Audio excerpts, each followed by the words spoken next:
안녕하십니까. 일요 리서치입니다. 하여튼 시장도 답답하고 나도 아까 보니까 광역에도 병원 갔다 오다 날아봐주셨고. 아 그래요? 그랬구나. 당신도 보니까 나한테 항상 중후하면 팔팔하고 항상 젊고 이럴 줄 알았더니 등산 다니면서 건강 챙기다 그러더네. 아이 뭐 건강합니다. 그래 너 당신이라도 건강해야지. 네. 시장 나 오늘 점심 때도 우리 신종호 팀장 팬인 어디 뭐 본부장님이랑 둘이서 점심을 먹었는데. 아 그래요? 시내에 있는 네. 얘기 좀 한참 했는데. 네. 이런 거죠. 이제 내가 저희들이 하우스에서 이제 저번에 하우스 빌어스 신종호 팀장이 오늘 이 자료죠. 그 주체 전략에서 주식을 하자 뭐 이런 내용을 했는데 이제 우리는 이제 계속 그 뉘앙스였잖아요. 작년에는 숲을 얘기를 많이 했었다고 우리가 숲이 막 연준 정책 뭐 저쩌고. 근데 이제 물론 지금 여러 가지 여진도 남아 있고 아직 잘 모르겠어. 이게 어떻게 될지. 근데 뭐 여기서 2,500간이 2,600간이 2,400간이 이 논쟁할 시간에 우리는 일들을 찾는 데 집중하자 뭐 이런 논리인데 그분은 말이 이제 저희와 공감하는 부분이니까 굉장히 공감하고 얘기를 했지만 또 한편에서는 하여튼 사실 우리 하우스 내에서 여러 가지 의견이 있는데 어떻게 보면 최근에 신종호 팀장은 좀 더 신중하게 형 좀 갑시다. 근데 나는 이제 이럴 때는 밀어붙여야 돼 막 이러고 이랬지만 결론적으로 우리 신종호 팀장의 의견이 더 신중하게 하는 게 맞는 것 같고 오늘 시점에서도 사실 고민이 커지지만 여하튼 분명한 거는 오늘 논의되는 이런 것들이 우리가 진행되고 있었다는 거죠. 네. 새로운 건 아니잖아. 맞아요. 드러난 상황에 대해서 계속 유지되는 것들인 거죠. 그치. 악재라고 하기에도 그러니까 시장의 전체적인 큰 틀을 우리가 변화시킬 수는 없는 상황이 계속 연출이 되는 그치. 거고 그게 이제 긴축이라든지 수요가 부진해진다든지 이런 것들이 최근에는 미국에서부터 벌써 PC 수요나 IT 쪽에 대한 뷰가 계속 내려오는 걸로 발현이 되고 있는데 그래서 또 다른 리스크가 더 커지는 거냐라고 보면은 그런 거보다는 물론 우리가 알 수 없는 영역이다 보니까 또 다른 리스크가 올 수도 있겠죠. 중국이 또 봉쇄령이 길어지다 보면. 그치. 그러니까 오늘가 어젠가 CNBC 헤드 글 중에 The pandemic boom in PC sales is over 뭐 이런 얘기를 하는데 사실 이 내용에 대해서 PC 쪽 수요가 생각보다 올해 안 좋을 것 같다고 뭐 이건 우리가 뭐 잘했다가 아니라 작년 말부터 계속 하던 얘기였거든. 이 팬데믹이 때문에 특수 수요였지 이게 좀 사라지고 나면 사실 수요가 그만큼 강하지 않을 것이다. 근데 여전히 어닝 전망치는 그만큼을 낮추지는 않은 것 같고 어떻게 생각해 다운이 생각은? 그렇죠. 네, 저도 반도체 뭐 반도체 쪽은 확실히 좀 부진해질 걸로 보고 있고 뭐 세미나 하면은 이 정도면 하반기 반도체 쪽 실적 컨셉 많이 내려온 거 아니냐 얘기하시는데 아직 저는 그렇지는 않은 것 같아요. 뭐 수요도나 우려가 나오기 시작한 게 불과 1, 2주 전이거든요. 그래서 지금 컨센서스보다는 당연히 낮을 것 같다라고 보고 그런 부분들이 좀 헷갈린다는 거죠. 그러니까 예를 들어서 컨선은 생각보다 안 내려와 있는데 주가는 여기 있으니 그럼 컨선이 더 내려가면서 더 빠지는 건지. 근데 아이템 빼고 나머지를 생각해 보면 또 고민되는 게 이제 신용호 팀장께서 얘기했지만 리오프닝도 대한항공 시총 보니까 10조거든 10조. 무슨 느낌인지 알겠지. 증자 이런 건 있지만 하여튼. 그럼 하나하나 일일이 따져보면 이제 고민이 되지만, 그냥 내 생각은 그래요. 우리가 이제 크게 봐왔던, 오늘 제목을 너무 잘 뽑았는데, 탈세계와 긴축의 시대가 들어온다는 거에 대해서는 작년부터 우리는 어느 정도 이거에 대해서 해왔고, 이것이 아주 새로운 붕괴를 가리키는 건 아니라는 입장에서 본다면, 우리가 지금 숲보다 나무에 집중하자는 전략인데, 여하튼, 뭐 그런 속에서 좋은 데이터를 많으니까 같이 얘기 좀 나눕시다. 시작하시고, 그러면. 그러니까 제목을 답답함과 돌파구라고 썼어요. 근데 사실 대동소이합니다. 저희들이 작년 연간 전망에서의 정상으로의 회귀라는 얘기를 한 것도 사실 우리나라가 정상적인 상황, 그러니까 금융 위기 이후에 뒤바뀐 글로벌 환경에서의 정상적인 상황에 대한 얘기인데 그랬을 땐 사실 우리 시장이 굉장히 답답한 시장이었어요. 그렇죠. 답답한 시장이지만 한편으로는 좀 뭐한 얘기지만 그런 답답한 시장일 때 스타 플레이어와 돌파구들이 나왔었어요. 이를테면 뭐 화장품 같은 것도 있었고 템베거들이 나왔었는데 그러한 국면이 2022년이지 않겠냐는 생각에서 주식하자는 얘기를 하고 있는 거고 장세 판단하고 투자 아이디어는 조금 다를 수는 있어요. 장세 판단은 누가 보더라도 좋은 환경에 있는 건 아닙니다. 긴축은 뭐 당연히 수요를 둔화시키는 거고 뭐 최근에 한 달 전에 비해서 미국 국채 장기물이 지금 1% 이상 더 올라온 상황이기 때문에 좀 있으면 3% 트라이 할 것 같아요. 그치. 센터장님이 야 3% 이러다가 하면서 가는 거 아니야 했을 땐 아니 아무리 그래도 미국의 성장률이 있는데 국채 수익률이 3% 찍어버리면 나도 그때 농담 비슷하게 한 얘기 그 자체로 카니발이 되는 농담하면서 거니까. 얘기했던 건데 야 이게 참 근데 너무 빨리 올라오니까 한편으로는 이 자체가 주는 의미를 곰곰이 생각을 해봐야겠다라는 것들이었는데 일단 그런 상황이다 보니까 얘기를 좀 드려보면 결국 탈세계화와 긴축이 동시에 진행이 되고 있는 건 맞아요. 이 그림 재밌는 그림인 것 같아. 사실 5페이지는 고민을 해서 한 장에 모든 걸 담아볼까 해서 고민해서 만들었는데 세미나 할 때는 좀 이게 얘기하기는 좀 그래. 너무 거대 담론. 거대 담론이라서 지금 당장의 문제는 아닌데 우리가 지금까지 세계화라는 게 이 작은 그래프를 보시면 80한 4년, 5년 이때부터 예를 들어서 전 세계 무역 비중이 늘어나기 시작했지 않습니까? 이때가 이제 가파른 세계화의 파도가 시작이 됐다라고 보면은 그때 또 이게 적절한 시기에 전 세계에서 방위비 지출이 뚝뚝 떨어지기 시작했어요. 그렇죠. 근데 이게 최근에 와서 러시아 공습으로 인해서 방위비가 증가하고 막 이러니까 이제야 탈세계화가 시작됐다라는 얘기들이 나오는데 사실상 금융위기가 탈세계화를 바꿔놓은 하나의 어떤 시그니처 사건이었다라는 거죠. 그래서 그 전에 이제 오바마 정권일 때 리쇼어링이라든지 트럼프 정권일 때의 중미 무역 갈등이라든지 그리고 바이든 정부도 마찬가지라고 보시면 될 텐데 이게 러시아의 공습으로 인해서 전쟁의 어떤 일으킴으로 인해서 더 가속화되는 건 맞다라고 보고 있죠. 그래서 아이디어 중에 하나는 뭐 방위비 지출 늘어나니까 우주항공 테마라든지 아니면 뭐 방산주라든지 이런 데들이 나오는 건 맞는데 여기서는 말씀드리고 싶은 거는 자 이렇게 됐을 때 아쉬운 게 어느 쪽이냐면 이렇게 세계화를 통해서 급박하게 이제 소비가 늘어나고 물동량이 늘어났을 때 수혜를 얻었었던 국가들이 대부분 이머징이었다라는 거죠. 그래서 5페이지 왼쪽에 보시면 전체 자기 GDP에서 상품 수출이 가장 많은 국가들이 홍콩, 싱가포르, 말레이시아, 멕시코, 한국이에요. 근데 이 나라들은 또 전 세계에서 가계 소비가 차지하는 비율은 뭐 2, 3%밖에 안 됩니다. 가장 많은 게 미국이 전체 소비에서 30% 차지하고 유로존이 15%, 중국이 한 12, 3%. 지금은 좋게 보면은 미국 쪽으로의 투자나 납품이 있으면 되는 거 아니냐 하지만 유로존, 중국, 미국이 서로 서큘레이션을 일으켰던 성장에서는 다소 바뀌어가는 그림인 거죠. 나는 오히려 이 그림을 보고 우리가 논의할 수 있는 게 최근에 결국은 각국의 어떤 서로 블록화되는 그렇죠. 블록화되는 거죠. 또 성장 동력이 블록을 쌓는 데 집중되다 보니 군비 경쟁도 벌어지고 아 그렇죠. 그치. 그러니까 결국은 참 안 좋은 그림 같지만 또 그게 또 성장이거든요. 그렇죠. 그게 또 성장이죠. 그치. 그쪽에 이제 성장이 더 생기는 거고 좋게 생각하면은 열전인 시대 이때가 이 인플레이션 압력도 높아지지만 성장이 더 나왔기 때문에 그 성장으로 인해서 뭐 1950년부터 60년 후반까지 장장 20년간의 장기 상승 사이클도 나왔습니다. 근데 우리가 저도 그럴 가능성은 있다라고 보는데 당장 올해만 놓고 봐야 되니까. 그치. 그러니까 이 얘기를 왜 하냐면 굉장히 거대 담론을 얘기하면서 막 이제 시장이 이제 탈세계화되고 막 이런 부분들에 우리가 어떻게 해야 되냐라는 거는 지금 당장의 얘기는 아니고 계속 해왔던 얘기라는 거고 그렇다면 탈세계화가 진행된 상황에서의 투자 판단은 우리가 알고 있었던 이미 일어난 미래에서 찾아가자라는 거예요. 그래요. 그래서 물동량이 많이 늘어나지 않는다 해서 우리나라 주가가 막 부러지지는 또 않거니와 또 한편으로는 물동량이 많이 늘어나지 않으면 코스피가 상방에 대한 아이디어도 조금 다소 부족한 것도 맞다라는 얘기는 받아들여야 되는 거죠. 그래서 답답한 상황인 건 맞는데 업데이트를 시켜보니까 또 월드 트레이드가 떨어지긴 했어요.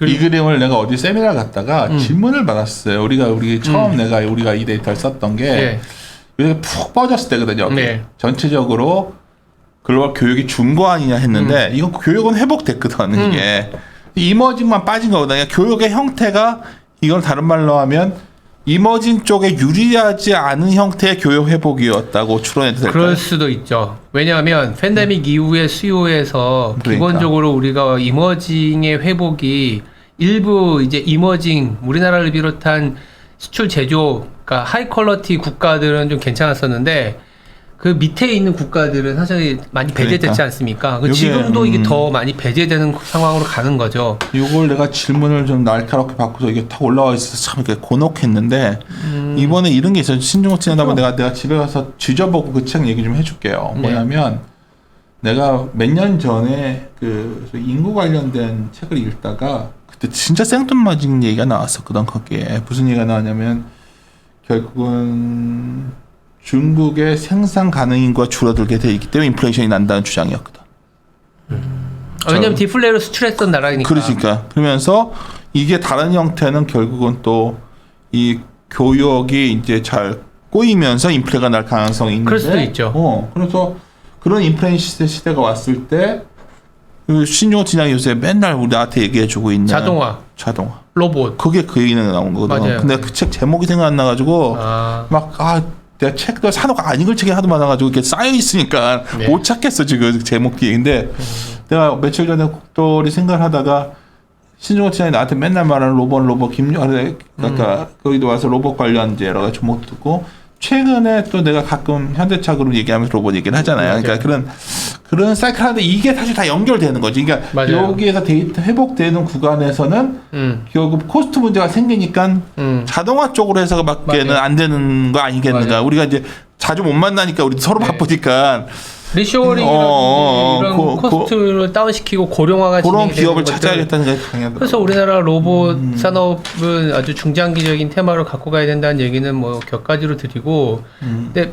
이 자료는 사실은 5월이나 6월까지의 투자 그치. 시계를 보고 얘기하다 보니까 당장은 이런 어떤 물동량이나 전체적인 글로벌 수요가 확 일어나지 않는 상황에서 중국이나 유럽의 역할이 아직은 굉장히 미진하다라는 그치. 거죠. 그래서 실패해줘도 나왔지만 봉쇄령이 지금은 진행형이고 뭐 오늘 약간의 어떤 확인되지 않은 뉴스인데 지준율을 내릴 수 있다라는 얘기가 돌면서 중국 주식이 장 후반에 좀 팍 튀긴 했어요. 우리나라도 좀 나도 받았어. 네, 했는데 뭐 정확하게는 모르겠습니다. 근데 일단 그림을 그려보자면 중국이 이런 봉쇄령으로 인해서 고용이나 성장률이 빠지다 보니까 어떻게든 성장률을 메이크업하기 위해서는 2, 3분기 후반 그리고 3분기 초반에 정책을 쓸 가능성이 굉장히 높겠죠. 그리고 인프라 정책일 가능성이 상당히 높아서 그거에 대한 기대감이 있을 수 있는데 제 생각엔 그러려면 일단 연준의 액션이 조금 한번 확인하고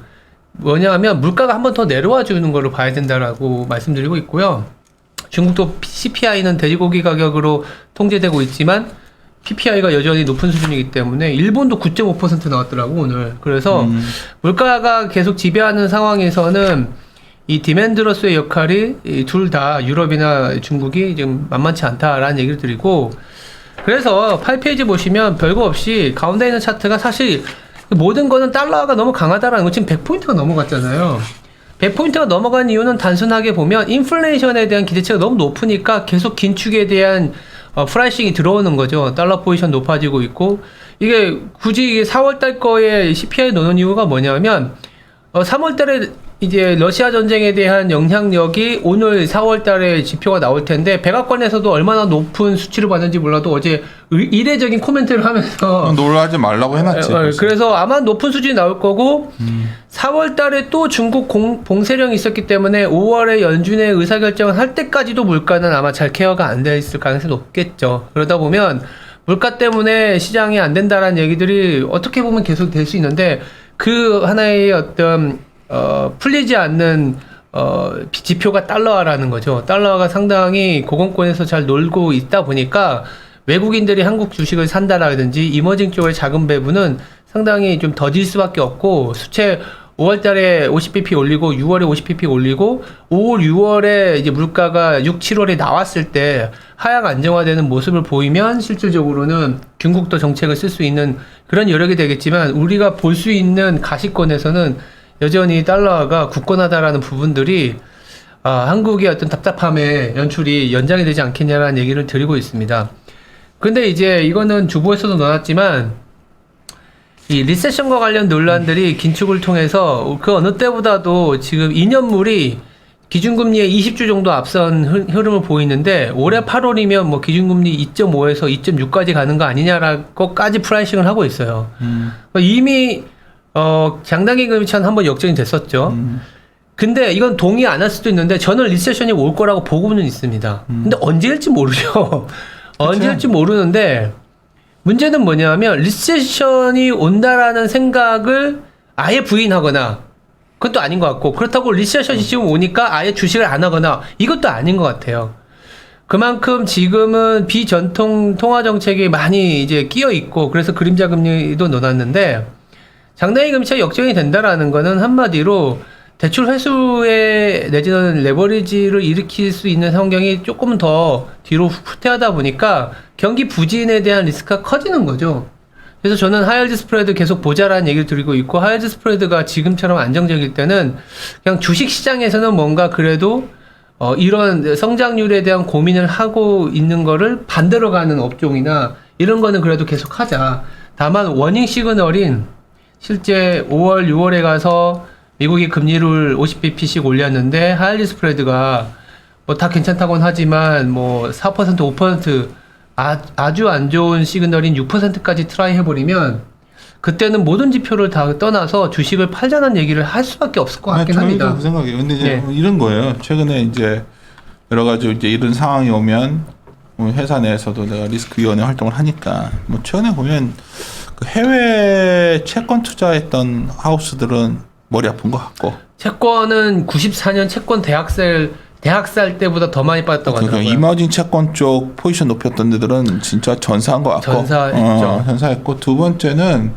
이런 거예요. 그러니까 PF들 같은 경우에도 최근에 알게 모르게 진짜 건자재기가 엄청 올라서 건축 비용 코스트 한 20% 이상 올라왔는데 이거를 안 올려주지 딴 데서 이거 더 그렇죠. 당장은. 근데 또 문제는 최근에 이제 좀 드러난 현상 중에 하나가 1월 달인가 언젠가 이제 세상에서 걱정했던 변수 중에 하나인데 여러 가지 캐피탈사들한테 그런 저희 좀 그런 대출을 좀 제한을 두는 조치를 가져갔기 때문에 그게 이제 증권사한테는 기회였거든요. 왜냐하면 캐피탈 애들이 보통 금리 그런 PF들한테 한 6% 이 정도 주던 거로 증권사들에서 10% 넘게 해가지고 고리대를 했었는데 이게 얘들이 자빠지는 거지 지금 코스트는 올라오고 막 이러니까. 그러니까 그렇죠. 나는 이게 그러니까 내 말은 뭐냐 이런 거를 왜 이 말씀을 드리냐면 이제 그런 쪽에 종사하시는 분들은 야 큰일 났다 생각이 드는 거지.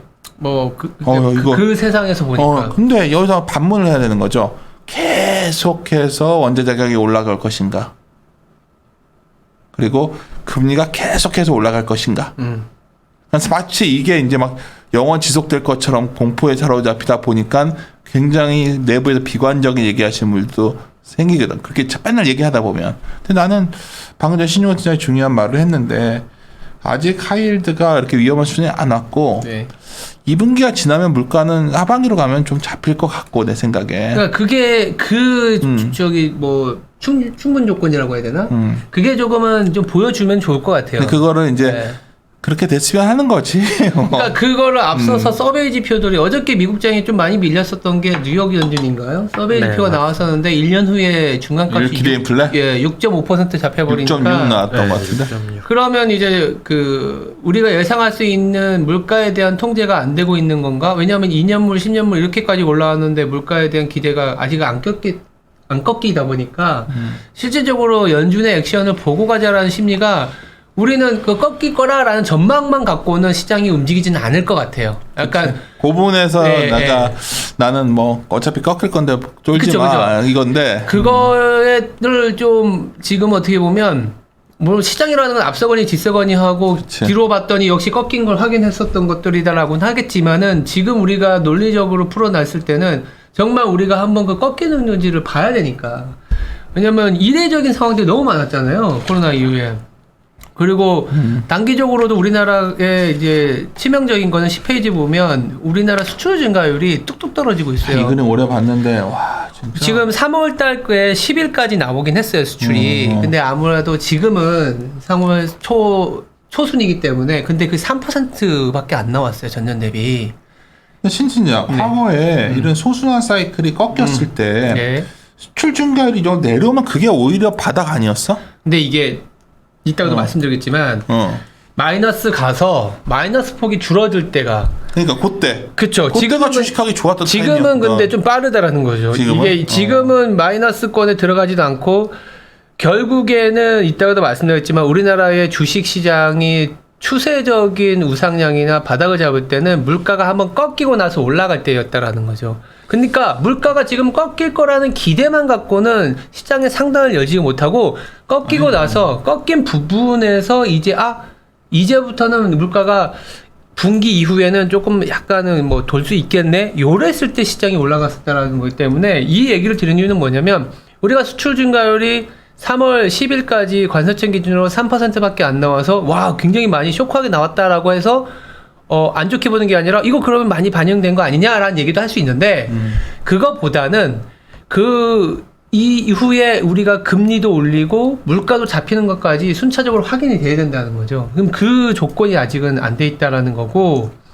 한편으로는 이런 긴축 사이클에 그래도 긴축을 하거나 이랬을 때 이머징이 2000년대 중반에 좋았잖아라는 내용들이 있어서 그거에 대해서 약간 고민한 차트가 11페이지 왼쪽에 있는 건데 그때는 물동량이 성장률보다 좋았어요.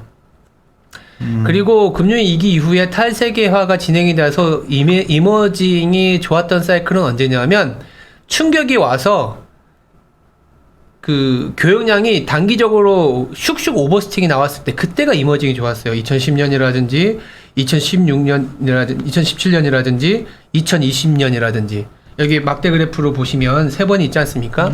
그러니까 탈세계화 이후에 우리나라의 만약에 그림을 그리자면 우리나라가 정말로 이제 정말 시장을 바닥이나 굉장히 좋다라고 볼 수 있는 아이디어가 뭘까? 오히려 연준이 금리를 올려서 PMI가 중국의 PMI든 미국의 PMI든 50을 언더해갖고 40 언저리에서 주가가 좀 한번 풀어지거나 그러면 교역량이 늘어나는 거에 대한 베팅이 될 수 있는데 저는 그 여러 가지 지표 중에 그냥 물가만 내려왔다가 다시 올라가더라도 이런 단기 펄스 효과에 의한 게 세계화에서는 탈세계화에서는 굉장히 필요한 이머징의 투자 전략이었다라는 거고 그러다 보니까 저희가 뭐 이제 사석에서는 오히려 미국이 기준금리 올려갖고 좀 빠른 시일 내에 우리나라 시장이 이렇게 답답한 게 아니라 좀 이 밴드에서 벗어나는 모습을 보여주면 그때가 좀 사려는 걸 하고 싶은 거 아니냐. 그걸 많이 노려왔는데. 예, 그런 것도 있긴 했죠. 그렇죠. 이제 여기서 이제 우리 생각에는 한 2,500을 깨지는 거가 좋은 타임이라 봤는데 뭐 이런 것들을 많이 반영하니까 오케이. 그래서 13페이지 보시면 그래서 한국 PPI 얘기를 들었어요. PPI가 이렇게 내려가는 국면이잖아요. 내려가는 국면이라고 얘기를 할 수는 있는데 이 내려가는 것들이 다시 돌아설 때, 이 보시면 돌아설 때가 아니면 추세적으로 올라간 장이 없었거든요. 근데 내려가는 국면이 무조건 하락장이었냐? 그건 또 아니었어요. 예, 박스피가 있었기 때문에 우리도 이제 박스피 장이라는 얘기를 드리는 거고 2005년에서 2007년처럼 물가가 내려가는데 추세적인 상승이 있었지 않느냐라는 얘기에서는 아까 말씀드렸던 그때는 트레이드 물량이 성장률보다 높았기 때문에 라는 걸로 제가 얘기를 드리는 거죠. 그리고 예전에 월부에서도 우리나라가 그 금융위기나 이런 때와 달리 이 가계의 어떤 부채에 대한 문제는 있지만 또 해외 자산이 많기 때문에 박스피를 그렸다는 얘기를 들었잖아요. 좀 약간 지루하긴 하지만 2012에서 15, 16년 동안의 박스피가 어쩌면 저는 2020, 23년까지 연결되지 않겠냐라는 얘기를 여기서 다시 한번 드리는 거죠. 그래서 지수 밴드는 뭐 사실 계속 변합니다만 15페이지에 보시면 우리나라가 1배를 트라이에서 넘어가는 구간이 물가가 올라갈 때예요. 글로벌 유동성이 증가율이 올라갈 때거든요. 지금 1배가 공교롭게도 2710이더라고요. 그래서 2700을 넘어갔을 때 약간 이제 상방이 계속 압력을 받았던 게 이런 영향이 있었지 않겠냐는 생각이 들고 수채 근데 또 그렇다고 해서 하방을 열면은 또 2600 초반만 가더라도 이 매도의 실익이 없는 구간으로 가버려서 이것도 고민인 거죠. 이게 박스권이 이게 되게 힘든 거예요. 그래서 왜 그러냐면 뭐 이거는 정당한 퀀터와 얘기를 해봐야겠지만 금리가 움직이니까 확실히 성장주는 내려올 거거든 시총이. 그렇죠. 비중이 이렇게 근데 또 다른 게 올라가는 게 나온단 말이야. 이게 상쇄되는 효과가 난 지수상에 계속 나올 것 같거든요. 그게 이제 박스권이잖아요. 그치. 그래서 그 아까 말씀하신 내려오는 거는 어떻게 보면 피하고 올라오는 거를 사야 되는데 그치. 그게 좀 어렵죠. 어렵지. 어렵고 그거를 찾는 과정이 사실은 박스피에서 잘하는 스타 펀드 매니저들은 이제 막 뭐 유명한 자문사까지 차릴 정도로 막 탄생하는 게 이런 박스피일 때지 그렇죠. 않습니까? 이럴 때 그런 수익률 게임이 시작되니까 잘 그쵸. 골라야 되는데 저희가 여기 왔을 때도 그런 박스피의 연장에서 수많은 괜찮은 자문사들이 생기면서 운용사까지 탈바꿈한 거를 우리가 10년 동안 봐왔는데 저는 그런 시장이 시작됐다고 보는 거죠. 그렇죠. 예, 그래서 좁은 박스피이고 수치에 만약에 우리가 예상하지 못했는데 2,500을 뭐 이탈하거나 그러면 그때는 강하게 그치. 인덱스를 사야 된다는 얘기를 드리고 싶었던 거고요. 여기까지 오면 인덱스를 지르는 거지. 뭐. 그럼 그때 삼성전자 완전히 지르는 타이밍. 그렇죠. 근데 이제 지금은 2,700에서 지금 뭐 2, 3%에 없다 보니까 아까 말씀하셨던 좀 내려오는 거는 좀 피하고 올라가는 걸 사야 된다는 측면인데 전략적인 측면에서는 간단한 차트가 16페이지에 넣어놨는데 그거예요. 올해 흑자 전환되거나 이익이 증가하는데 컨센서스긴 하지만 매출 원가율보다 매출이 증가하는 업종을 좀 골라봤거든요. 이게 뭐냐면 조선, 호텔 레저 리오프닝이겠죠. 바이오, 소프트웨어, 화장품 이런 게 이제 리오프닝하고 이제 조선주 뭐 이런 것들인데 오늘 우리가 이제 조선인 담당이 없어서 그러는데 오늘 또 조선이 괜찮더라고요. 그래서 조선주라든지 리오프닝에 대한 아이디어 이렇게 돌아서는 것들 그러니까 원가는 분명히 올라오겠죠. 만약에 조선을 예를 들면 조선은 이제 다시 인건비를 늘어나겠죠. 근데 인건비가 늘어난다는 거는 매출이 생긴다는 거니까. 아, 저 맨 끝에 있는 거구나. 막대 파란 막대기. 네. 긴 거. 13.1%. 조선이 제일 좋네요. 그걸로. 이게 뭐냐면 매출 증가율이 매출 원가율이 높아지는 것보다 더 좋은 업종들인 거죠. 그래서 이러한 업종들을 봤더니 17페이지 보시면 올해 좋았던 업종이 어떤 특징을 갖고 있었냐. 2019년에서 2021년 말까지 즉 코로나 구간에서 좋았던 업종이 부진했고 코로나 구간에서 안 좋았던 업종이 올라오고 있는 거예요. 그러니까 한마디로 코로나 피해 업종이 올해는 괜찮지 않겠냐라는 투영이 된 게 올해 장이었다는 거죠. 1분기까지. 우리가 알고 있는 것처럼 방역 규제로 인해서 이 규제가 풀려가는 업종. 이를테면 리오프닝이겠죠. 그 정책 규제로 풀려가는 업종. 원전이나 뭐 건설 같은 거겠죠. 공급 규제로 이제 풀려가는 업종. 그러니까 그런 것들이 지금은 이제 탑라인 쪽에 개선되는 것들을 찾아보니까 매출로 보면은 뭐 리오프닝이나 조선 이런 거였는데 18페이지 보시면 근데 우리나라 소비가 막 활성화되는 건 아닌 것 같아요. 그렇죠. 이게 네. 은행주도 해당되는 논리인데 은행주는 제가 그래서 고민되거든요. 그러니까 금리도 올라가는데 왜 은행주가 못 오르냐. 대출 증가율이 그만큼 나오기가 힘들거든. 우리나라는. 우리나라가 지금 보시면 그러니까. 가처분 소득 대비 부채 비율이 203%인데 그러니까. 덴마크, 노르웨이 이거 OECD 40 몇 개국인데 그 중에 탑 5인데 속도를 보니까 가장 높아요. 속도로는. 그래서 이창용 그 한국은행 지명자도 이 부채에 대한 얘기를 굉장히 많이 하고 있어서 레버리지를 일으켜서 소비가 더 활성화되고 파이가 커지는 건 아닐 것 같아요. 다만 이 19페이지에 보시면 뭐 이거는 뭐 알고 있는 모멘텀이죠. 이 서비스 매출은 소매 판매보다는 우리나라도 아직은 더디게 회복됐기 때문에 그리고 그 서비스 내에서도 덜 회복된 게 숙박, 관광, 운송 이런 쪽이니까 여기서는 아까 이제 매출 원가보다 매출액이 증가할 수 있는 업종이 나올 수 있다. 이렇게 정도 말씀을 드리고 있어요. 그리고 실질적으로 오른쪽에 보시면 3분기까지의 어닝 모멘텀이 지금 살아있으니까. 네, 그래서 리오프닝도 이런 쪽에서 좀 찾아보자 정도? 그러니까 지금 오늘 이 두 가지가 되게 좋은 아이디어를 주는 게 이전 그림에서도 이 부채 새로운 정부가 이제 계속 얘기할 게 이제 민간 부채 얘기를 꺼낼 것 같고 가치주 그렇죠. 된다 단순하게 갈 수도 없는 거예요. 지금 뭐 싸니까 은행주 돼. 그럼 은행주 되려고 그러면 부채 대출 증가 나와야 될 거 아니야. 뭐 풀어준다고 그렇죠. 근데 이제 장단기 금리가 줄어든다는 건 NIM이 줄어드는 거니까 마진이 축소되는데 그러면 탑라인으로 열려야 되는데 그치. 탑라인을 열기가 이런 부채 비율 때문에 굉장히 넉넉하지가 않은 거죠. 다만 이 교체 수요, 예를 들어서 소매 판매에 집중되어 있던 서비스 그 우리나라의 내수가 서비스로의 그러니까 저는 이 리오프닝도 어떻게 보면 보복성 일회성 소비는 있을 거라는 정도. 한번 못 나갔으니까 나간다 정도. 그 정도다 보니까 내가 이제 아까 슬쩍 대안하고 신청 얘기를 했던 거예요. 그래서 그게 고민이에요. 그게 그것도 고민스럽다는 거지. 그래서 저는 이거를 더 발전시키면 이렇게 중독에 주목하자라고 얘기하고 있어요. 중독. 뭐냐면 덕질이라든지 카지노라든지 이런 것들은 소수한 돈으로 이제 리오프닝이 되니까 그런 것들에 그래서 대한 사람들이 뭐 면세 얘기하고 막 카지노 얘기하는데 그렇죠.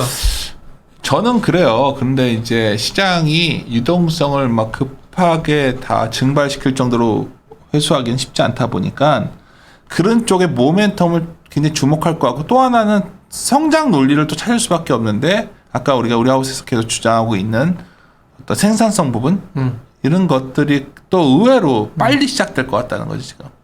그렇죠. 그게 실질적으로는 아마 안철수 인수위원장 얘기 나오면서 더 나온 것 같기도 하고 5월 10일에 이제 10일이죠. 취임을 하고 나서 좀 더 본격화될 것 같긴 한데 어쨌든 생산성과 관련된 얘기는 나올 수밖에 없는 것 같고 두 번째는 이 다음 장은 사실 소설인데 조선업이 그리고 시멘트업이 나도 이거 갑자기 들어가 있어가지고 생각 맞춰가지고 너 스타일 안 닦게 왜 이게 좀 약간 스토리 요새는 이런 식으로 아니 근데 뒤에는 데이터가 있긴 있어요. 조선업이 턴어라운드 업종의 데이터이기도 하고 아까 매출 증가율이 원가율보다 높아지는 업종인 것도 맞고 그리고 그림을 그리자면 고용 유발 개수가 높은 업종이죠. 시멘트, 조선, 건설.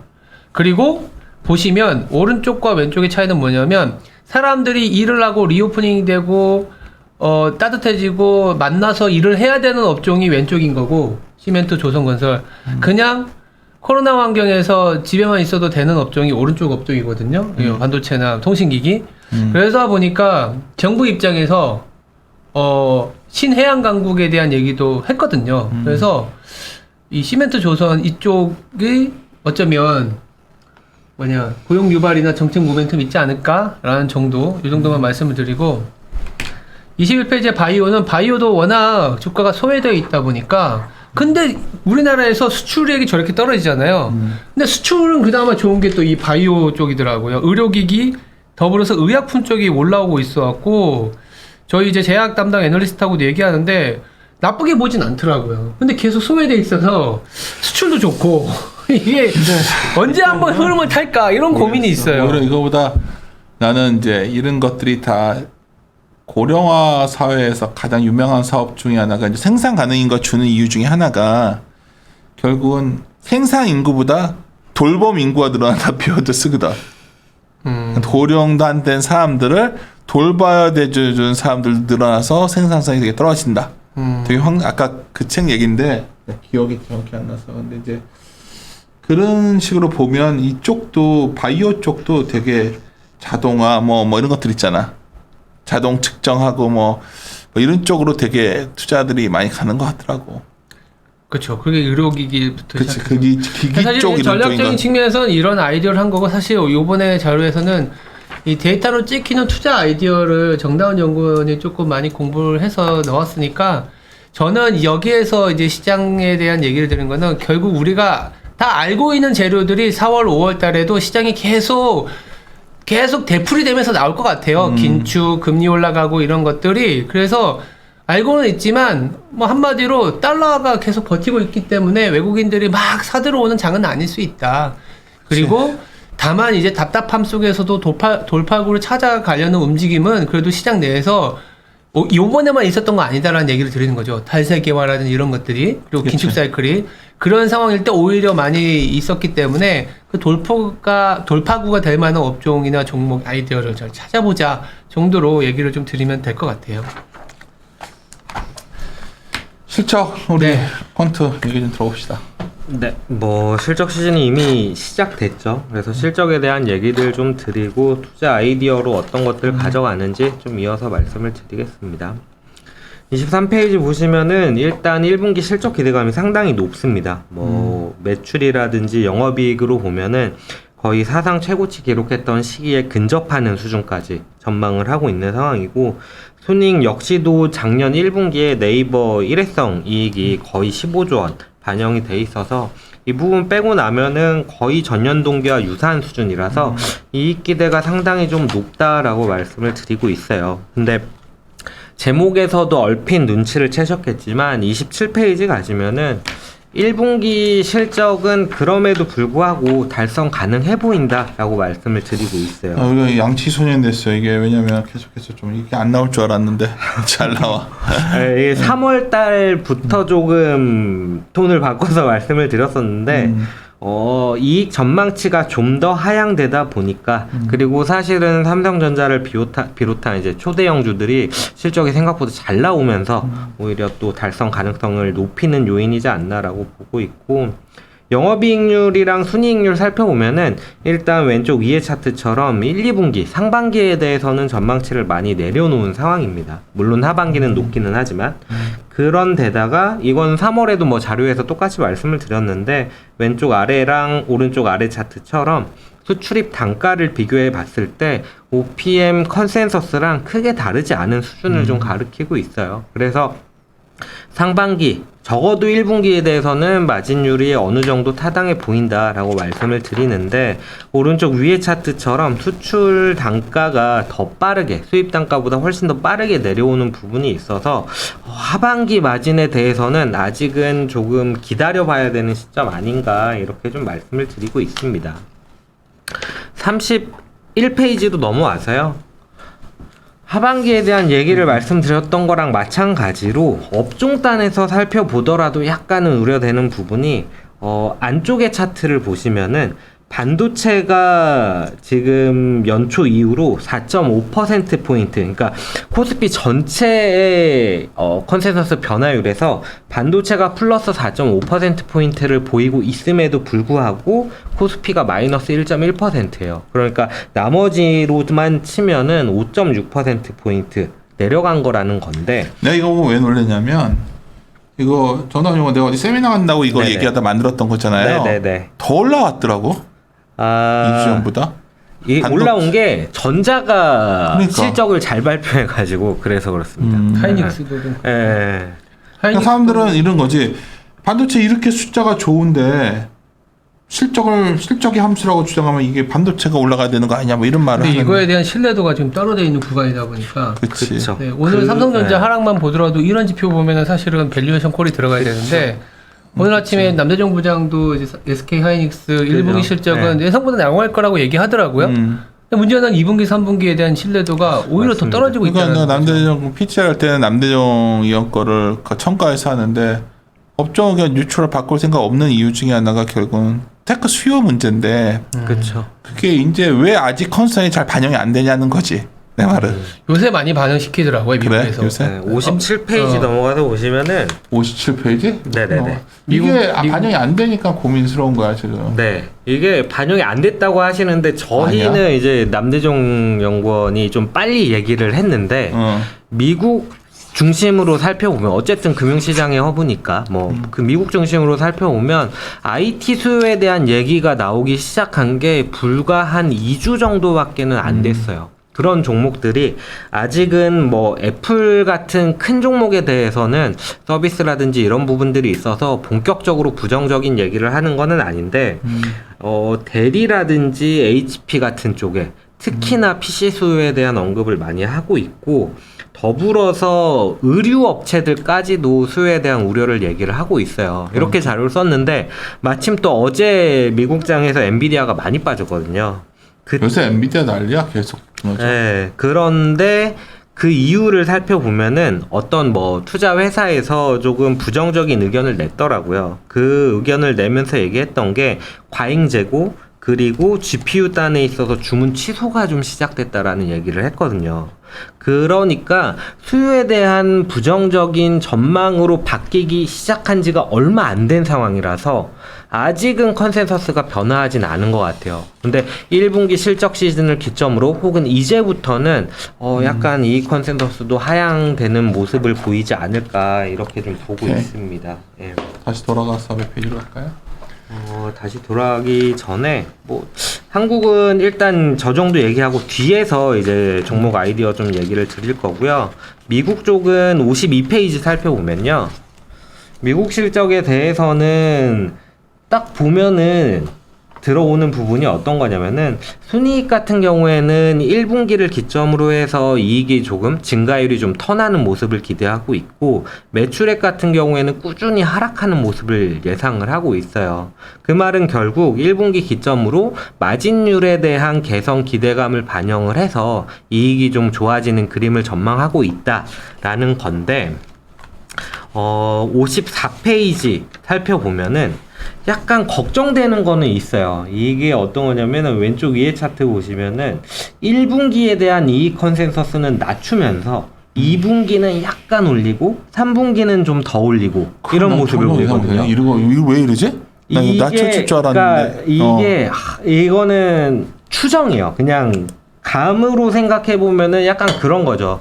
1분기에 실적이 좋을 줄 알았던 게 조금은 안 좋은데 약간 모멘텀을 이연시킬 때 보통 이런 그림을 많이 보이거든요. 그래서 혹시나 2분기 내지는 3분기에 대한 인플레이션 완화라는 부분을 좀 기대감을 꺾는 모습이지 않을까 싶어서 조금 조심스럽기는 한데 이 부분은 실적 시즌 지나가면서 좀 추가적으로 확인을 해야 되는 부분 같아요. 55페이지로 넘어와서 보면요.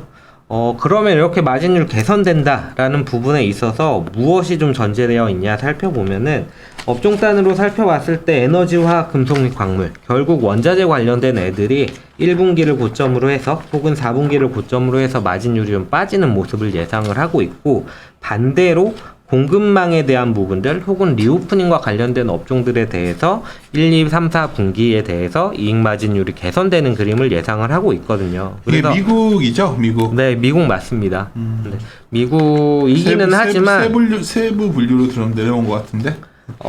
네, 이게 11개 섹터 분류가 아니라 섹터랑 뭐 두 번째 단계, 세 번째 단계까지 다 섞어가지고 20 몇 개 정도로 분류를 해서 보고 있는 상황입니다.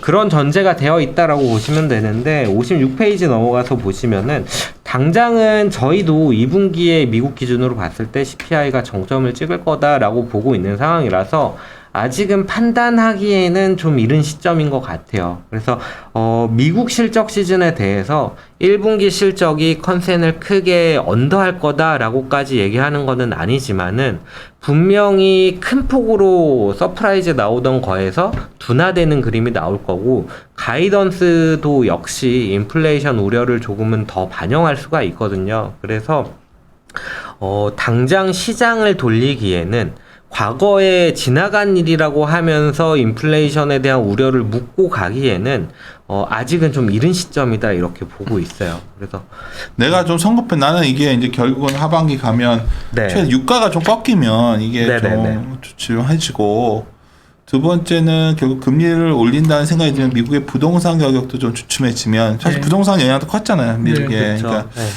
뭐 그런 걸 좀 생각했던 건데 최근에 좀 하나 놓친 거는 중국의 공급망 이슈가 간단치 않지만 나는 그것도 너무 확대 해석하는 거 아니냐 뭐 이런 고민도 했는데 이 숫자 보다 보니까 미국 애들도 그냥 그런 생각하고 있는 것 같은데 그냥 그냥 뒤로 밀어놓고 무슨 느낌이냐면 이게 빗나가면 다 머리 아파지는 거네. 그렇죠. 저도 사실 연간에 대한 디맨드를 더 낮춰야 되니까 딱 저도 그 생각인 거예요. 그래서 나도 똑같은 생각을 하고 있으니까 나도 갑자기 덜컥한 거야. 나도 이 생각을 하고 있었는데 미국 애들이 실적 보니까 그렇게 하고 있는 거네. 그렇죠. 인플레이션에 대한 전망이 그러니까 이연된다라고 하면은 그러니까 완화되는 시점이 이연된다라고 하면은 이제 막 인플레이션으로 인한 수요 둔화 영향으로 넘어간 상태인데 이게 확산될 수 있다라는 게 저는 좀 문제인 것 같아요. 그래서 인플레이션 조금 공을 돌리는 거긴 하지만 실적보다도 인플레이션이 훨씬 더 중요한 시점이죠. 이게 뭘 말하는 거냐면 인플레가 나니까 지금은 우리가 가격 전가 쉽지 않아서 가격 전가 일정이 제한적인데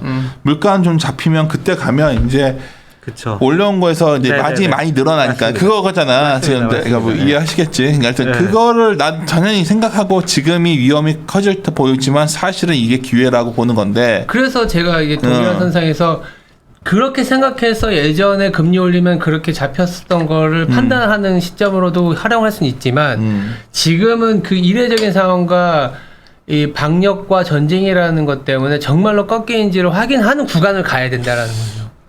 그게 이제 보통 뭐 말장난 같지만 사실은 그게 2-3개월에서 분기 이상의 시간의 차이가 또 있을 수 있기 때문에 사실 근데 뒤에 아까 말했던 방금 전에 했던 게 이제 딱 눈치채셨겠지만 최근에 이제 뭐 신용호 팀장도 내가 모임 때마다 같이 회의할 때 하는 건데 약간 스마트 자금들은 그거 베팅을 시작했는데 그렇죠. 아차 싶은 거야. 그 조금 기다릴 수가 있는 거죠. 그냥 네. 막 물린 상황이지 그렇죠. 지금. 근데, 기다리고 결국은 수익 구간을 지금 이를테면은 나아지고 결국 마진이 확대되고 매출이 올라가는 쪽에서 나올 수는 있겠지만 약간 잠기는 구간이 있을 수 있다라고. 뭐 볼 수 있는 음식료도 거죠. 지르고 뭐 여행주 뭐 그렇죠. 하나 투어 이런 것도 지르고 대한항공도 질러놨고 막 그렇죠. 이런데 네, 대한항공 시총 얘기를 서로 한 거지. 야씨 이거 어떡하지? 막 이런 느낌이잖아. 그렇죠. 왜냐면 주가는 안 빠졌어. 그렇죠. 사실 그렇죠. 이건 안 괜찮은데. 네. 야 이걸 가고 나머지들 뭐 이제 현대차도 한번 사보고 뭐 그래서 막 이렇게 다 계획들 갖고 있다가 사긴 사고 있는데 이게 이제 이 오래 걸리나? 뭐 이런 고민을 하는 것 그렇죠. 같아. 그런 게 있는 것 같아요. 그래서 뭔가 변화된 모습만 확인해도 주가는 좀 움직일 텐데 그게 달려들 없어서. 것 같은데 그렇죠. 아쉽네.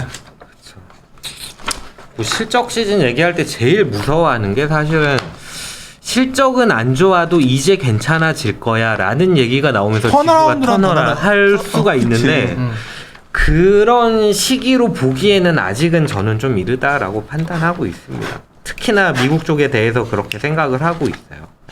근데 우리 시장만 놓고 보면 35페이지가 전에 네, 나랑 이제 맞습니다. 뭐 준비하느라고 세미나 준비하느라고 만들었던 그림인데 내가 네네. 턴어라운드라는 단어를 어떻게든지 엮어보자. 네. 근데 공교롭게도 여기가 조선 건설은 그쵸. 최근에 약간 실적 문제가 나온 것 같고. 네, 맞습니다. 그렇죠. 그리고 조선 자동차 필수 소비재 이거는 공감대가 좀 형성돼가는 것 같은데. 그러니까 이를테면 자동차를 예를 들면 자동차가 사실은 모든 악재의 집합체잖아요. 싼데 왜 싸냐? 성장에 대한 DNA가 없는 것 같고 지금 당장. 근데 러시아나 이제 공급망 반도체 쇼티지로 인한 영향력은 또 큰 것 같고 인건비 관리하기에도 되게 어려운 것 같고 거기에 딱 있는 게 자동차이긴 하죠. 그냥 바닥 논리로 살 수 있을 만한 논리긴 해요, 사실. 이런 거지. 논리로는. 1년 뒤를 생각해보면 뭘 살까 고민하기 시작하는 그러니까 1년 뒤를 생각하면 자동차 같은 것들은 나쁘지 않을 수 그러니까 그 있어요. 논리지 뭐 요즘. 네. 뭐 누가 여기서 네. 주식이 뭐 3,200, 3,300 하다 누가 그러니까 얘기하겠어. 많이 그다음에 가면 참 어려운 거예요. 1.1배 가면 2,900에서 2,950. 그쵸, 그 정도 그쵸. 생각한 거지 나는. 그 정도 그쵸. 가주면. 그렇죠. 근데 뭐 어떤 종목들은 좀 부상되면 많이 갈 수도 있는 게 뭐가 있을까 그 구간에서 뭐 이런 고민인데 여하튼 턴어라운드라는 단어를 많이 찾을 것 같아.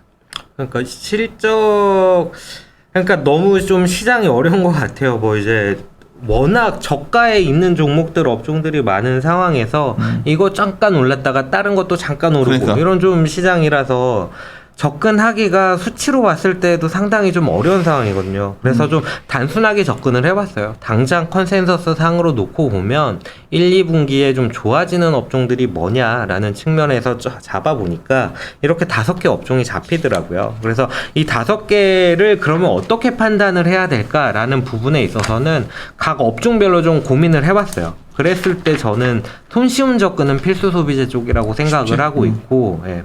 그리고 두 번째로 건설 쪽을 말씀을 드릴 건데, 건설 같은 경우에는 당장은 조금 실적 이슈가 있기는 하지만 하반기 바라보고 좀 접근해볼 만하지 않나 이렇게 보고 있어요. 여기서 36페이지 그림 설명 좀 잠깐 네, 해봐요. 필수 소비재를 좋게 보는 이유는 이거예요. 정말 단순화시켜서 말하면은 가격은 싼데 그래도 나쁘지 않다라는 부분 때문이에요. 그러니까 가격이 싸다라는 거는 잘못된 선택을 하더라도 잃을 게 별로 없다라는 얘기기도 하고 반대쪽으로 좋은 쪽으로 생각을 해보면은 일단 원자재 방향성은 그래도 점점 하반기 이후로 연준이 강하게 좀 나오고 있는 상황이다 보니까 조금은 하향 안정화된다라고 생각을 해보면은 필수 소비재 쪽이 좀 편한 선택이지 않나라고 이게 생각을 하고 막대기가 있고 5년간의 주가 그렇죠. 그렇죠. 이 막대기가 뭐냐면은 그리고 저 최근- 이렇게 네네. 칸막 해놓던 것들은 밸류를 봤을 때 어느 정도 레벨에 있는지를 보는 거 맞나요? 네네. 숫자로 되어 있는 게 이 5년간의 밸류에이션 움직임을 살펴봤을 때 고점 저점 고점이 100이고 저점이 0이라고 치면은 어느 정도의 위치에 있는지를 숫자로 써놓은 거고요. 이렇게 선으로 좀 이걸 뭐라 그래야 될까요? 이렇게 좀 상단 하단 이렇게 되어 있는 그게 저점과 고점과 그리고 현재 그리고 평균치 이렇게 그건 가격이고. 표시를 해드린 겁니다. 레벨이요. 네. 레벨이 밸류 레벨이. 그것도 밸류 레벨이구나. 네네 맞습니다. 이 그러면 숫자로 된- 소프트웨어 네네. 같은 거는 네네. 밸류 레벨이 뭐 아직은 그렇게 낮다 저가 콜 뭐 밸류 콜 하기까지는 조금 아닌 것 같아서 가장 손쉬운 건 필수 소비자인 것 같아요. 5년간의 법의 내에서 밸류가 26.2% 레벨에 있는데 네네. 평균값보다 더 밑에 있으니까 괜찮다. 뭐 네 이렇게 이해하면 맞습니다. 되는 그걸 가격은 말하나? 턴어라운드 가능성은 딱히 반영하지는 않은 것 같다라고 판단을 예를 하는 들어서 거죠. IT 같은 거 IT 가전은 거의 95% 레벨까지 와 있는데 네네 맞습니다. 밸류는 모두 거의 상단 최상단에 와 있다. 네네 그런 식으로 접근을 하는 거죠. 이런 접근이 사실 2020년도 가을쯤에 은행주 좀 긍정적으로 볼 때 접근했던 건데 가격이 반영했냐 안 했냐를 판단할 때 저는 좀 밸류 가지고 많이 얘기를 드리는 편입니다. 네. 그런 데다가 뭐 잘 아시겠지만은 우리나라에서는 그래도 판가 제일 좀 편하게 공격적으로 인상을 해온 게 이때까지는 필수 소비재거든요. 그래서 인플레이션 환경에서도 가격 전가력이 나쁘지 않다라고 생각을 해보면은 필수 소비재가 저는 가장 손쉬운 선택일 것 같아요. 비록 가장 좋은 선택은 못 되더라도 차선책 정도는 충분히 되지 않을까 여기에 이렇게 딱 봐도 보고 내가 있어요. 어제 뭘 좀 돌려보다가 네. 최근에 이제 사양식품이 주가가 좋았잖아요. 네, 맞아요. 맞습니다. 그리고 나서 이제 농심의 밸류를 봤다고 내가. 네. 네, 네. 그러면 또 어떻게 보면 또 이렇게 괜찮은 것 같기도 하고 이해했지 우선 이제. 돌려보면 항상 싸게 나오는 대상 같은 것도 6배짜리거든 이게. 네, 그쵸. 네. 그러니까 근데 그러다가 또 동원산업 같은 거 두드려 맞는 거 생각해 보면 그쵸. 네. 이 무슨 말 이쪽 섹터가 참 어렵죠. 어려워. 그러니까 어렵기는 하죠. 어렵기는 한데 이게 그러니까 여기서도 16년 말 이후로 PBR 레인지 대비 현재가 어느 정도인지를 좀 넣어드렸거든요. 이 중에서 저는 좀 싼 것들 좋다라고 생각을 뭐가 좋아 하고 보여? 있고. 나 이거 사실 음식료 중 골라보려고 뒤져보다가 네. 이게 쉽지 않던데 고르기가 여기. 저는 제일제당 같은 거 숫자로 놓고 생각을 해보면은 22년도 1분기 그리고 22년도에 대한 컨센서스가 같이 올라가는 거를 저는 좀 좋게 보고 있어요. 그런 종목들을 네모 박스에 해놓은 거고요. 그 중에서 이제 싼 거를 찍어 보면은 뭐 제일제당이라든지 오뚜기라든지 뭐 이런 것들이 좀 선정이 되고 있는 거고요. 그냥 나는 그냥 P 밸류로 싼 거 하니까 대상 싸길래. 아 대상도 예, 저희 봤던 뭐 건데. 4월 모델에는 대상이 좀 찍히기는 하더라고요. 그러니까 그냥 심플하게 봤어. 근데 여기서 이제 가격 전가를 어떻게 할 수 있냐 고민 들어가니까 네네. 발라내기가 참. 그쵸. 요즘 내가 일단 우리가 이 정도면 개인 투자가 그냥 내가 뭐 다트 보고 한다 이런 거 진짜 쉽지 않을 거야 지금 내가 봤을 때는. 어렵죠. 근데 저도 사실 지금 시점이 종목 찍어내기가 되게 좀 힘들더라고요. 어려워. 네. 네.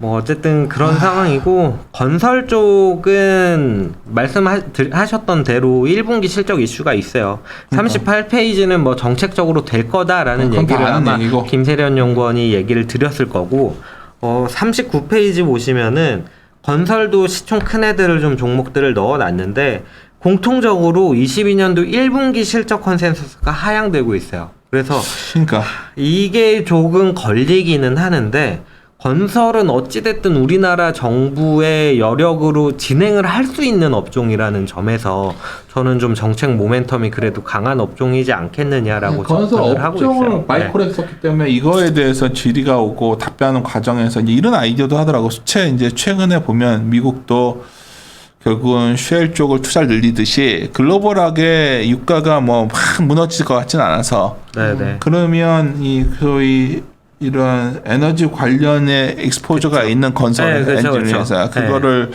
보는 게 낫지 않을까. 이것도 이제 왜 이렇게 이런 말이 왜 나오냐면 잘 안 되니까. 맞습니다.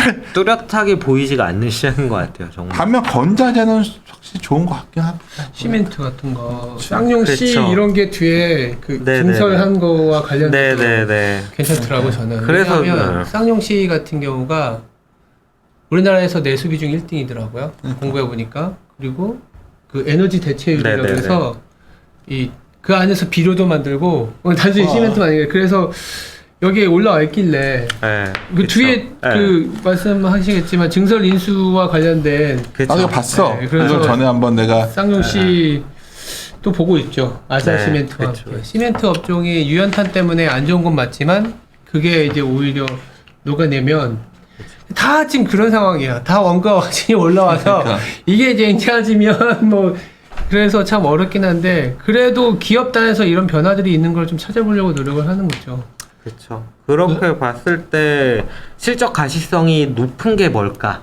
무슨 이벤트가 있을까라고 지어짜 보다가 이제 증설 효과나 인수 효과가 있는 것들은 그래도 조금 가시성이 높지 않나라고 좀 생각을 해서 40페이지에 있는 종목들이 예. 야, 근데 이 아이디어가 다 좋은데 증설해서 이 타임에 꼬여버리면 그쵸, 그냥 맞습니다. 마치 가는 거야. 그쵸. 너 이거 이게 그쵸. 걔 내가 발표했는데 내가 어떤 기업이 당신이 이 아이디어를 줘가지고 네. 공교롭게도 그 회사 담당자랑 내가 네네. 만날 일이 있어. 그래서 아. 이제 우리 담당 애널리스트도 있고 그래서 얘기를 하는데 야 나는 오히려 부산을 자꾸 만나자고 하면 불안하더라고. 막 뭔가 아. 자기들이 뭔가 투자 이렇게 늘려서 뭐 좋아진 네. 것처럼 얘기하지만 걔네들도 모르거든 그 투자 타이밍을 정확하게. 그렇죠. 그래서 사실 저도 써놨어요. 두 번째 블랙 포인트에 적절한 투자였는지는 시간이 지나야 알 수 그렇지. 있는데 어쨌든 기업 단에서는 현업에서는 뭔가 가능성을 보고 집행을 한 걸 거란 얘기를 드리는 거고 그런 부분들을 생각을 하고 이익 모멘텀을 같이 고려를 해보면은 그래도 좀 괜찮은 종목이 나오지 않을까. 근데 이게 이제 정성적인 게 같이 들어가야 될 것 그러니까. 같아요. 이를테면 네, 맞습니다. 네. 만약에 이제 또 다시 시멘트 얘기가 나오는데 쌍용 씨를 얘기해보면 시멘트는 친환경이지가 않거든. 그렇죠. 그러니까 공급에 좀 쇼티지가 있을 거니까 증설을 했다가라는 거는 그나마 그 어떤 자체의 그 내수 환경이 뭐 새로운 플레이어가 들어오지 않는 환경에서 자기 1등의 어떤 포션을 갖고 있고 거기에 약간 증설이 들어가면 매출이 더 일어날 수 있는 거 아니냐. 그런 것까지 다시 더 들어가야 되는 건 맞는 것 같아요. 단순히 어떠한 이제 증설을 네. 하고 이렇게 했을 때 애널리스트들이 또 어닝 리비전 주면서 더 쳐올라가는 건 있거든요. 그렇긴 하지만 뭐 그런 아이디어를 지어짜서 여기서 좀 스크리닝을 해서 종목을 봐야겠죠. 그렇죠. 네. 이런 종목들 좀 보고 있다라고 보시면 되고 41페이지는 1분기 이익 컨센서스는 좀 안 좋은데 연간으로는 컨센서스가 아직은 유지되는 그래서 좀 관심 종목으로 얘기를 드리고 있는 것들이 바로 41페이지 종목들이라고 보시면 될 것 같아요.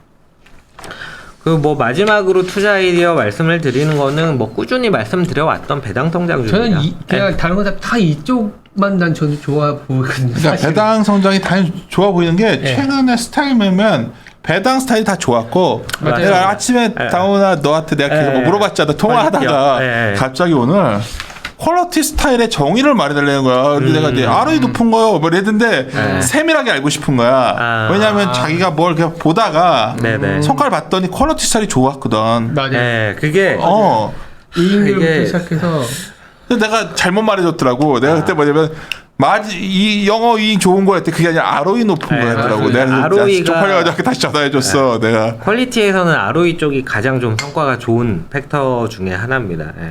그쪽이 근데 좋아지나 봐. 퀄리티가 시장이 불안할 때 항상 나오는 게 퀄리티거든요. 근데 스타일도 미국장이나 우리나라 장이나 좀 같이 공유하는 시기가 많은데 미국의 퀄리티라고 하면은 빅테크가 무조건 들어가요. 그래? 그럼 아닌데? 예. 그러다 보니까 최근에 주가가 빠질 때 성장주가 안 좋을 때 퀄리티가 같이 빠지는 모습이 나타나는 게 그런 영향이 있거든요. 그러다 보니까 좀 퀄리티 콜이 맞나라는 고민을 좀 하고는 아닌 있는 것 같아. 난 상황입니다. 빅테크는 예. 쉽지 않아 보여. 오히려 전에부터 신종호 팀장이랑 정다운 퀀터가 얘기해줬던 골드만사스 난프라티블 테크 인덱스 있잖아. 그 상대 지표 보면 정말 그쵸? 박살나 예. 있더라고. 맞습니다. 그러니까 막 80% 90% 빠진 종목이 허다해. 근데 내가 얼마 전에 이제 어떤 문제가 있냐면 어제 이제 오리나 연구원이 비상장 주식을 했지만 이런 문제가 있는 거예요. 지금 다들 PSR로 2배가 만만치 않은 거야. 그러니까 그냥 포팡이 막혔잖아 거기서. 근데 지금 뭐 무신사 같은 것도 PSR 2배 이상을 막 줘야 된다. 뭐 나는 사실 억울하기 힘들거든 이 부분들이. 그렇죠. 그래서 PSR 10배 찍고 내려온 게 카카오인데 저는 근데 빅테크는 조금 다른 것 같아요. 아까 이제 그래? 넌 그 인덱스는 사실은 캐시플로우도 없고 어닝을 적자 예. 돈이 없는 애들. 근데 빅테크는 캐시플로우하고 자사주 매입이라든지 자기가 시장을 만들 수 있는 애들이라는 생각이 들거든요. 기업이랑. 당연히 빅테크가 퀄리티 스타일이다. 그냥 퀄리티 스타일에 부채가 그쵸? 있거든. 네, 그럼요. 네, 네. ROE도 있고. 그러니까 부채 애플 ROE니까 ROE 부채도 없고 네, 그냥 전동만 그래서 맞습니다. 그 아까 어. 골드만에서 만든 이 수익이 나지 않는 그건 해당이 안 기업의 되는 거지, 인덱스랑 그쵸. 아크 쪽이랑 그다음에 뭐 스펙주는 아마 같이 움직일 텐데 빅테크하고는 완전 다른 애들이에요. 논 프로피터블은 오히려 로우 퀄리티 로우 쪽에 퀄리티죠. 맞다. 로우 퀄리티 그게 점프 그 쪽. 차이가 있는 네. 거네. 그런 부분이 해당이 되고 사실 그러니까 저도 되게 고민이 돼요. 종목 선정하고 이런 게 요새 들어서 더 어렵다고 생각을 하는 게 저는 가치주 쪽에 있어서는 사실 이익 모멘텀이 가장 키팩터라고 생각을 하는데 경기에 대한 우려가 높거든요. 지금 이제 막 좀 강화되는 느낌까지 있는 상황이라서 가치주 쪽을 완전히 좋다라고 얘기를 하기도 그렇고 성장주에 대해서는 말씀하셨다시피 금리가 너무 치고 올라가는 부분이 있고 물론 성장주의 키팩터가 금리라고는 생각은 하진 않는데 그런 부분들 때문에 종목을 되게 좀 선별하기가 어려운 상황인 것 같아요. 그래서 뭐 이것저것 섞어서 좀 접근을 하자 이렇게 말씀을 드리고 있는데 배당 성장 역시도 그 컨셉 중에 하나라고 보시면 될 것 같아요. 뭐 꾸준히 말씀드렸다시피 시장 수익률 안 좋을 때 이익 성장 안 좋을 때 좀 괜찮은 모습을 보이고 배당이나 성장이나 성과를 좀 그려보면은 서로 상관계수가 따로 가요. 얘가 좋을 때는 얘가 안 좋고 얘가 안 좋을 땐 얘가 좋고 이런 모습을 보여서 나 여기서 되게 좋아하는 회사 있는데. 인터로저요? 네, 그렇죠. 내가 이거 커버를 안 해가지고 내가 얘기 못 하는데 커버하지 않나?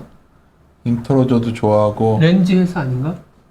기억이 안 그렇죠. 렌즈 그리고 쪽에 커버하는 리노는 원래 옛날부터 좋아하던 거고. 그렇죠. 네. 야, 근데 여기 증권주들 들어있는 건 헷갈린다. 이거는 좀 고민. 증권주는 최근 실적이 어. 안 좋아서 안 좋아지기 때문에. 그렇죠. 네. 그런 측면에서 좀 보고 있는 사실은 22년도 연간으로 접근했을 때는 이쪽이 가장 좀 쉬운 접근이지 않나 생각하고 있어요. 오늘 아마 들으신 분들 쟤들 3명 앉아가지고 그냥 지네들 뭐 잘 모르겠다고만 얘기하니까 짜증내실 것 같은데 지금 사실 이런 거 같이 얘기하고 있는 중이에요 다들. 뭐 지금 그러니까 저는 기본적인 생각이 작년에 이러한 생각들을 좀 우리는 갖고 있었고 감히 그래서 이것들이 현재는 이제 구체화됐기 때문에 물론 여기서 뭐 좀 더 높낮이를 고민들 하겠죠. 근데 많이 올라봤자 PBR 한 점 1.1배 이상은 쉽지 않기 때문에 올라가면 2,900에 3,000인데 그거 갖다가 2,700에서 600에서 500에서 난 그게 무슨 의미가 있냐는 생각을 갖고 있고 나는 그게 의미 없고 그냥 여기서 빠지는 게 있고 올라가는 게 있으니까 그거 갖다가 올라가는 걸 잘 골라내자는 건데 이게 참 어렵다는 거지. 네. 그게 어려운 게 맞습니다. 문제고 네. 근데 이제 그랬을 때 그러다가도 어렵다고 생각 들다가도 의외로 시장을 이기는 곳의 얘기를 들어보면 굉장히 그걸 정밀하게 들어가고 있더라고.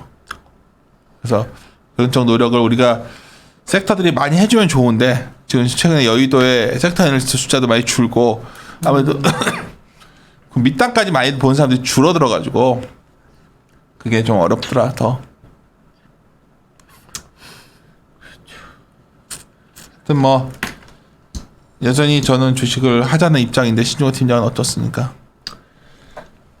근데 사실 개인 투자자분들이 접근하기가 정말 어렵지? 어려운 시장인 것 같아요. 뭐 ETF로 들어가도 어려울 것 같고 미국장도 사실은 변동성이 더 심하고 한국에서 그러면 괜찮은 종목 사놓으면은 먹는 거 아니냐 하지만 사실은 그게 쉽지가 않거든요. 이게 장분위기 탄다라는 거는 당연히 있는 것 같아요. 올라갈 때는 뭐 약간의 노력으로도 수익이 나지만 하락장이나 특히나 하락장보다 오히려 이렇게 박스권일 때가 굉장히 어려운 장이다 보니까 저는 뭐 사실은 현금을 어느 정도 계속 갖고 가는 것도 나쁘진 않다고 생각을 하고 있기 때문에 현금을 계속 소진하는 것은 아니지만 만약에 주식을 한다고 하면은 저는 가장 마지막에 스타일적인 측면에서 그냥 계속 자기의 업에서 계속 매출과 이익을 늘린 기업만 찾아서 투자해 놔야 조금 방어가 되지 않겠냐는 생각은 하고 있거든요.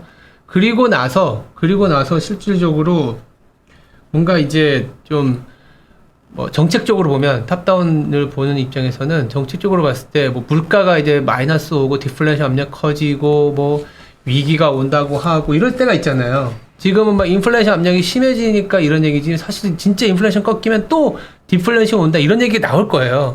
근데 그때는 오히려 인덱스를 사야 된다는 생각은 하고 있는 그런 입장이기 때문에 약간 중립적이긴 합니다. 저는 아직까지는. 근데 이제 주식은 그나마 이런 상황일 때 오히려 자기 업을 잘하는 기업들이 나중에는 좀 주인공이 되긴 하더라라는 얘기는 좀 하고 싶죠. 정다운 컨텐츠. 저는 저도 크게 다르지는 않은데 싼 종목, 안정성 높고 좀 성장 가시성 높아 보이는 것들 접근해야 된다라고 생각을 하고 있고 종목단에 있어서 정성적인 부분을 상당히 좀 면밀하게 살펴봐야 되는 시기인 것 같아요. 그래요. 얼마나 시장이 답답한지는 우리 얘기를 하는 과정에서 더 답답함을 느끼실 것 같아요. 그래서 제목이 답답함과 돌파구입니다. 그렇죠. 근데 그 답답함을 우리가 막연하게 답답하니까 안 보겠다가 아니라 답답할수록 더 뒤져봐야 되고 그러갈수록 더 이야기를 나눠서 함께 고민해야 우리가 돌파구를 찾을 수가 있습니다. 오늘 저는 오히려 우리 이리오너 분들은 어떻게 생각할지 모르지만 저는 오히려 이제 얘기하고 싶었던 저희 동료들이랑 얘기를 하면서 오히려 그 답답함의 일부 실마리 좀 풀렸어요. 오히려 왜냐하면 이런 우려들을 더 하고 아무래도 신종호 팀장이나 더 활동적이니까 나보다는 지금 한참 뛸 때고 그러니까 또 그런 시각들도 있고 여러 가지를 정해서 보는데 분명한 거는 그건 아닌 것 같아요. 종말론적 사고를 가져갈 때는 아닌 것 같고 그거에 대해서는 그런 경계감들은 좀 갖고 있고 알겠습니다. 하여튼 우리 답답함을 좀 풀어주는 방송이 되었으면 좋겠는데 답답함이 더 심해지셨다면 일단 죄송합니다. 저희들이 이런 상황을 그대로 전해드릴 수밖에 없으니까 마무리 짓도록 합시다. 함께 고민하시죠.